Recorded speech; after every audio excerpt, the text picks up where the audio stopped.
Telugu digital media network లో political కేటగిరీలో number 1 కేవలం 72 గంటల్లో 1,50,00,000 వ్యూస్ పైగా పాపులర్ టీవీ నెట్వర్క్. నిన్న కేటీఆర్ కొన్ని వ్యాఖ్యలు చేశారు. లోక్సభ ఎన్నికల తర్వాత బీజేపీలోకి మొదటగా చేరే వ్యక్తి రేవంత్ రెడ్డి అని చెప్తున్నారు. అదేవిధంగా 2,500 కోట్ల కప్పము తెలంగాణ ప్రజల ఆస్తిని ఆయన ఢిల్లీకి ట్రాన్స్ఫర్ చేస్తున్నారని చెప్పేసి కేటీఆర్ వ్యాఖ్యలు ఎట్లా చూస్తారండి?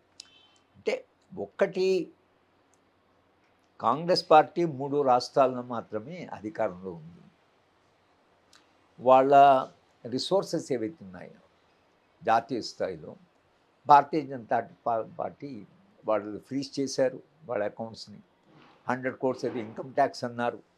ఒక జాతీయ పార్టీ ఇంత సుదీర్ఘ జరుగుతున్న పార్టీని ఇవాళ వాళ్ళు ఒక సంక్షోభంలోకి నెట్టగలిగారు భారతీయ జనతా పార్టీ. మీకు 1977లో ఇందిరాగాంధీ ఓడిపోయినప్పుడు కర్ణాటక అప్పటి ఉమ్మడి రాష్ట్రంలో మాత్రమే గెలిచింది. అప్పుడు చెన్నారెడ్డిని ముఖ్యమంత్రి ఉన్నప్పుడు ఎవరు అడిగితే చాలా కరప్ట్ అంటున్నారు, ఢిల్లీకి డబ్బులు పంపిస్తున్నారంటే ఆయన చెప్పింది ఏంటంటే 2 రాష్ట్రాలని గెలిచారు కాబట్టి పార్టీని కాపాడుకోవాల్సినటువంటి బాధ్యత మా 2 రాష్ట్రాల మీద పడింది. కనుక మేము కొంత డబ్బులు పార్టీకి పంపించకుండా పార్టీ సర్వైవ్ కాదు.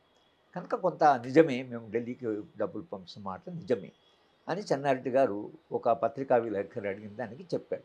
ఇవాళ కూడా అదే పరిస్థితి. 3 రాష్ట్రాల్లోనే ఉన్నారు, కర్ణాటక, తెలంగాణ, హిమాచల్ అక్కడ ఉన్నారు. ఈ 3 రాష్ట్రాలు ఎన్నికలు వచ్చాయి.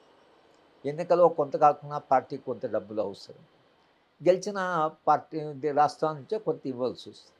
కనుక రేవంత్ రెడ్డి గారు డబ్బులు పంపిస్తారంటే ఏ పార్టీ పంపిస్తారు? అసలు అన్ని పార్టీలు ఒకే చోట అధికారంలో ఉన్నప్పుడు ఆ పార్టీలు తప్పకుండా పార్టీని కాపాడుకుని పంపిస్తారు. కరప్షన్ అయినా 15% అది సర్వసాధారణం. ఏ రాష్ట్రం కూడా ఆనెస్ట్గా వాళ్ళు పరిపాలిస్తున్నారని చెప్పడానికి వాళ్ళు లేనే లేదు. భారతీయ జనతా పార్టీ కొన్ని వేల కోట్లు డబ్బులు ఏవైతే ఎలక్ట్రల్ బాండ్స్ ద్వారా తీసుకున్నారో దాన్ని ఓపెన్ కరప్షన్ అంటారు. కొంత కాస్త తెలియకుండా తీసుకుంటే కరప్షన్ అయింది, ఓపెన్ తెలిసిన ఎలక్ట్రల్ బాండ్ అయింది. కానీ వేల కోట్లు మీకు ఎందుకు ఇస్తున్నారు? ఎవరైనా మీరు కాంగ్రెస్ పార్టీకి అలాగే ఇచ్చారనుకోండి, ఇస్తే మీరేమో వాళ్ళు లెక్క తీస్తారు, వాడిని మళ్ళీ బెదిరిస్తారు, ఆ కంపెనీ పోయి రేట్ చేస్తారు, మీకు డబ్బులు ఇస్తే వాడికి ఎక్స్ట్రా కన్సెషన్స్ ఇస్తారు. ఇది కరప్షన్ కాకపోతే ఏమంటారు? కరప్షన్ అంటే ఏం?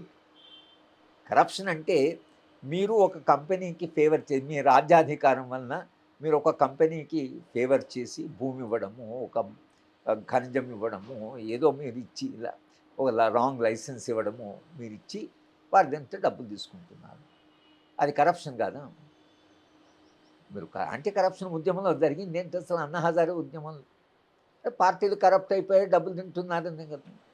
కానీ డబ్బులు ఇదేమో మాకు ఎలక్ట్రల్ బాండ్ ద్వారా తీసుకునేది మాత్రం అదేదో బ్లాక్ మనీ వైట్ మనీ ఇచ్చేస్తున్నారంటే మరి వీడు పోయి రాజకీయ పార్టీకి డబ్బులు ఇచ్చాడు అనుకోండి, తెలియకుండానే ఇచ్చాడు అనుకోండి, ఇదేమో కరప్షన్ అవుతున్నది.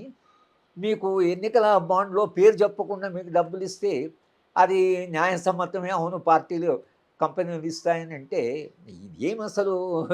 అంటే ఇది సరి అయినటువంటి ఒక ఫ్రేమ్వర్క్ కానే కాదు.